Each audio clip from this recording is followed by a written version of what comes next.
Tonight, the former CEO of Abercrombie Fitch, Mike Jeffries, who built the teen clothing brand in part on racy and at times sexually suggestive advertising, stands accused of multiple federal charges for sex trafficking and interstate prostitution. He was using his power, his wealth, and his influence to traffic men for his own sexual pleasure. Similar allegations were made in a 2023 documentary. I didn't feel safe to say no, or I don't feel comfortable with this. I didn't have control. Though it's unclear if they were part of today's charges.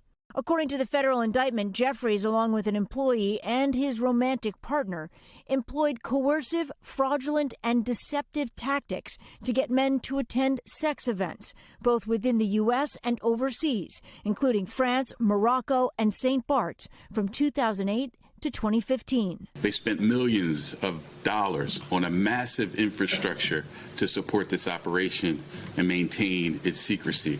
Prosecutors say the men were paid and led to believe they could get modeling deals or career opportunities if they took part in sex acts. 15 unidentified victims say they were often given alcohol and drugs, including muscle relaxants called poppers, according to the indictment. Jeffries' attorney did not respond to NBC's request for comment, but spoke after his client was released on bond by a Florida federal judge. We'll be dealing with these matters in court, not out here. The former CEO stepped down from his role in 2014, the company struggling after a string of scandals, the focus of another documentary. A 2003 lawsuit alleging discrimination. Abercrombie settled and denied wrongdoing.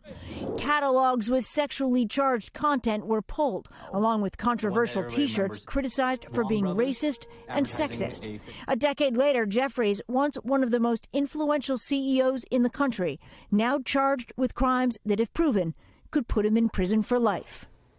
The U.S. attorney says there could be dozens more victims. He's calling on them to come forward and contact the FBI, Lester. All right, Stephanie, thanks very much. Thanks for watching. Stay updated about breaking news and top stories on the NBC News app or follow us on social media.